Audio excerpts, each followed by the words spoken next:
خوش آمدید ایک بار پھر آپ کی خدمت میں حاضر ہیں ٹی وی ون سے براہ راست سحری کے بابرکت لمحات میں۔ آپ دیکھ رہے ہیں نور رحمان عشق رمضان کی روح پرور نشریات۔ اب چلتے ہیں اس سیگمنٹ کی جانب جس میں ایک سوال، ایک جملہ، ایک مضمون، ایک سرنامہ آپ کے سامنے رکھتے ہیں اور چاہتے ہیں اس پر آپ بھی گفتگو کریں اور اپنے ذہنوں کے، عقل کے، ذہانت کے دریچوں کو کھولیں، دیکھیں، سوچیں کہ اس کا کیا جواب ہو سکتا ہے، کیا خیال ہو سکتا ہے۔ اس سیگمنٹ کا نام ہے سوال ہمارا، جواب آپ کا۔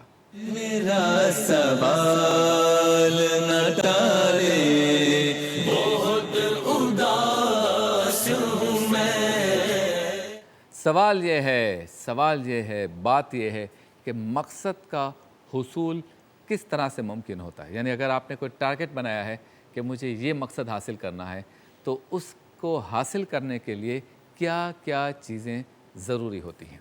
مثال کے طور پر اگر کوئی نوجوان یہ چاہتا ہے کہ میں کرکٹر بنوں، تو اب کرکٹر بننے کے لیے اس کو گلی ڈنڈا چھوڑنا ہوگا۔ کرکٹر بننے کے لیے اسے سستی چھوڑنی ہوگی، جسم کو فٹ رکھنا ہوگا۔ کرکٹر بننے کے لیے اسے میرٹ کے مطابق آگے بڑھنے کے لیے محنت کرنا ہوگی۔ ایسا نہیں ہو سکتا کہ وہ کہے میں گھر پہ بیٹھوں گا اور میں کرکٹر بن جاؤں۔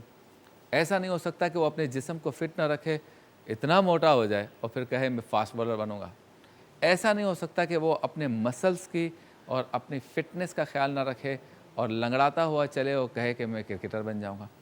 ایسا نہیں ہو سکتا۔ بالکل اسی طرح اگر کوئی چاہتا ہے کہ میں پائلٹ بنوں تو اس کو جہاز سے متعلق معلومات لینی ہوں گی، اس کے اندر وہ جراثیم ہونے چاہیے۔ لفظ جراثیم میں مزاح کے طور پہ استعمال کر رہا ہوں۔ اس کے اندر یہ چیزیں ہونی چاہیے کہ یہ پلین اڑانا چاہتا ہے، اگر پائلٹ بننا ہے تو۔ اسی طرح انجینئر بننا چاہتا ہے تو جس شعبے کا وہ انجینئر بننا چاہتا ہے، نہ صرف یہ کہ اس کی تعلیم حاصل کرنا ہوگی بلکہ اس میں زیادہ سے زیادہ خصوصی چیزیں جو پوری دنیا میں چل رہی ہیں اس سے متعلق معلومات بھی ہوں اور پڑھنے کا شوق ہو۔ ایسا نہ ہو کہ سارا دن ساری رات سویا پڑا رہے یا موبائل پہ پب جی کھیلتا رہے اور ٹی وی پہ جو ہے شوز دیکھتا رہے اور کہے کہ میں تو انجینئر بن جاؤں۔ تو مقصد کے حصول کے لیے اس کے تقاضوں کو پورا کرنا ہوتا ہے۔ بالکل اسی طرح سے اگر کوئی کہے مجھے پولیٹکس میں آ کے ایک بہترین پارلیمنٹیرین بننا ہے، تو بہترین پارلیمنٹیرین بننے کے لیے آپ کو آئین پاکستان کا اگر بننا ہے تو پاکستان کا آئین اور دیگر ممالک کے دساتیر یا دستور کا مطالعہ کرنا ضروری ہے۔ ہمارے ریجن میں کیا ہو رہا ہے، ہمارے پڑوسی ممالک کیا کر رہے ہیں، معیشت کیسے اوپر جاتی ہے، ملک کا نظام کیسے چلتا ہے، ہمارے ملک کی تاریخ کیا ہے، آگے جانے والے ممالک کون سے ہیں اور وہ کس طرح آگے بڑھے، یہ ساری معلومات ہونی چاہیے۔ تو اب آپ کا مقصد جو ہے کہ میں ایک بہترین، ایجوکیٹڈ اور اچھی پرفارمنس اور کارکردگی والا پارلیمنٹیرین بنوں تو وہ آپ بن سکتے ہیں۔ ایسا نہیں ہو سکتا کہ آپ کہیں کہ میں رمضان میں رات کو نائٹ کرکٹ ٹورنامنٹ کھیلتا رہوں ٹیپ بال سے اور کنچے کھیلتا رہوں اور بچوں کے ساتھ جو ہے مستیاں کرتا رہوں اور مجھے لوگ پارلیمنٹ میں لے جائیں۔ ایسے کیسے ہوگا؟ پارلیمنٹ میں جائیں گے تو آپ ملک کے فیصلے کر رہے ہوں گے، تو ملک کے فیصلہ کرنے کے لیے آپ کا اہل الرائے یا صاحب الرائے ہونا ضروری ہے، اور صاحب الرائے آپ تب ہوں گے جب آپ ان ساری چیزوں کو سمجھیں گے۔ ہمارے ملک میں، ہمارے معاشرے میں ایسا اکثر ہوا ہے، ہوتا رہا ہے اور اگر ہم نہیں سدھرے تو ہوتا رہے گا کہ لوگ مقصد کے حصول کے لیے اس کے تقاضوں کو پورا نہیں کرتے اور چاہتے ہیں میں ایسا بن جاؤں، میں اس جگہ پہنچ جاؤں۔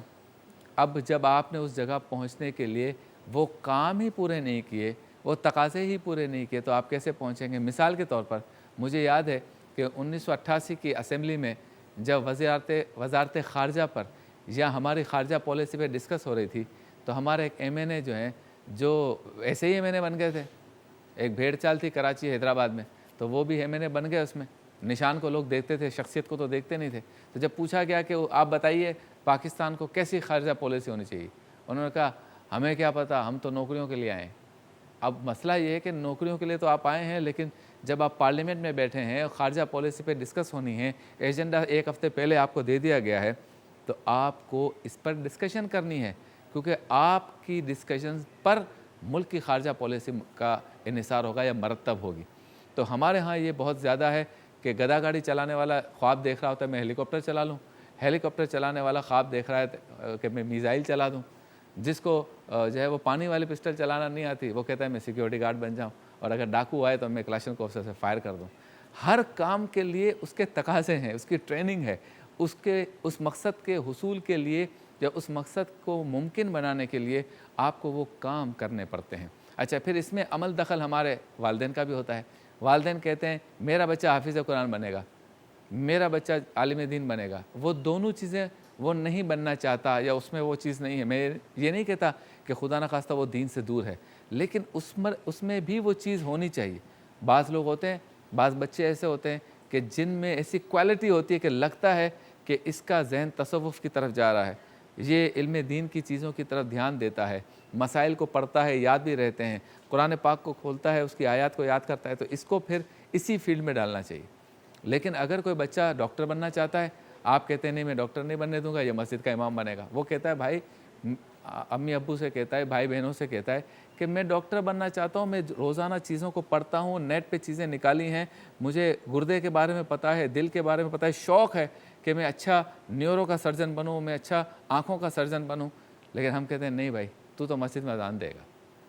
اور جو بہترین قرآن پڑھ سکتے ہیں, بہترین قاری ہیں, بہترین نعت خواں ہیں اور بڑھ سکتے ہیں اس میں آگے اپنی آواز کے ذریعے, اپنے پرجوش خطابات کے ذریعے, اپنی تبلیغ کے ذریعے معاشرے میں دین کے لیے کام کے قابل بن سکتے ہیں, ہم کہتے ہیں نہیں بھائی اسے جو ہے نا وہ کلاتھ مارکیٹ پہ یا جوڑیا بازار میں دکان پہ بٹھائیں گے.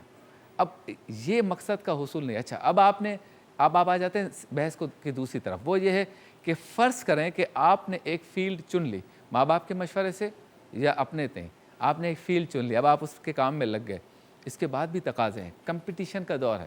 اگر ایک جگہ پہ 50 لوگوں کو کسی جگہ پر ذمہ داری ملنی ہے یا سیٹ ملنی ہے اور اس کے کینڈیڈیٹس 2000 ہیں, تو آپ سمجھ لیں کہ 1950 کو ریجیکٹ کیا جائے گا. اب آپ ان 50 میں کیسے آ سکتے ہیں؟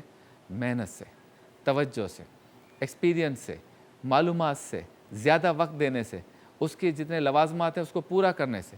ایسا نہیں ہو سکتا کہ صرف ٹیلی فون کے ذریعے آپ کہیں کہ میرے والد بڑے آدمی ہیں, میرے چچا بڑے آدمی ہیں, میرے ماموں بڑے آدمی ہیں, میرے سسر بڑے آدمی ہیں, تو ٹیلی فون پہ کام ہو جائے. ہر کام فون پر نہیں ہوتا, ہر کام پرچی پر نہیں ہوتا. اور اگر ہر کام یا جو کام پرچی اور فون پر ہوتا ہے, پھر اس کی کوالٹی بھی آپ کے سامنے ہے. کہ ہمارے ہاں ایسے لوگ کمشنر بھی بن جاتے ہیں, SSP بھی بن جاتے ہیں, ڈپٹی کمشنر بھی بن جاتے ہیں, کوئی ڈائریکٹر فوڈ بن جاتا ہے, کوئی ڈائریکٹر ہیلتھ بن جاتا ہے. سارے ہمارے لیے قابل عزت ہیں. لیکن اگر صرف فون اور پرچی پہ جو لوگ آتے ہیں ان پر نگاہ دوڑائی جائے تو کوالٹی ختم ہو جاتی ہے. میرٹ والے پیچھے لائن لگا کے کھڑے ہوتے ہیں, جن کا حق ہوتا ہے وہ نہیں آ سکتے, اور وہ آ جاتے ہیں جن کا حق نہیں ہوتا. تو اچھی کوالٹی, اچھا معاشرہ, اچھا ملک تب بن سکتا ہے من حیث المعاشرہ بھی کہ سیٹ پر وہ آئے جس کا حق ہے, اور صحیح بندہ صحیح جگہ پر صحیح کام اس وقت کر سکتا ہے جب مقصد کے حصول کے تمام تقاضے پورے کرے. آپ اس پر غور کریں کہ کیا ہمارے معاشرے میں ایسا ہے یا نہیں ہے. صرف آپ دیکھ لیں کراچی شہر کے اندر میڈیکل میں داخلوں کے لیے جو ایگزامز ہوتے ہیں, میرے خیال میں اس میں 20,000 کے لگ بھگ بچے و بچیاں ایک میدان کے اندر ٹیسٹ دے رہے ہوتے ہیں. اس کی فیس پے کرتے ہیں 20, 30, 40 ہزار روپے ایگزام کی, اور ایگزام دے رہے ہوتے ہیں گرمی میں, سردی میں, جو بھی موسم ہو. اور ان 20,000 بچے بچیوں میں سے 3 لاکھ روپے سال کے فیس پر جن کو داخلہ ملتا ہے وہ بچے ہوتے ہیں صرف 800 سے 1000. تو باقی 19,000 کو فارغ کیا جائے گا. پھر اس میں جن کے پاس استطاعت ہوگی وہ 10 لاکھ روپے سالانہ والی کالجز میں جائیں گے.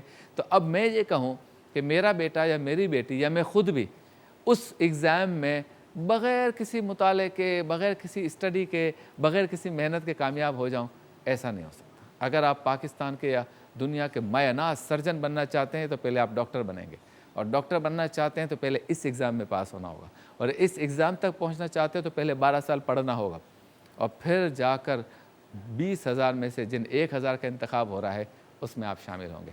امید کرتے ہیں اس سوال کے ذریعے ہم اپنے نوجوانوں کو, نوجوان بچے اور بچیوں کو, اور اپنے آپ کو بھی, خود بھی کسی بھی فیلڈ میں کسی بھی مقصد کے حصول کے لیے جب ہم کوئی پلان کریں گے تو سب سے پہلے دیکھیں گے کہ کیا ہم نے ان تقاضوں کو پورا کیا ہے یا نہیں کیا. آپ سے ملاقات ہوتی ہے مختصر سے وقفے کے بعد.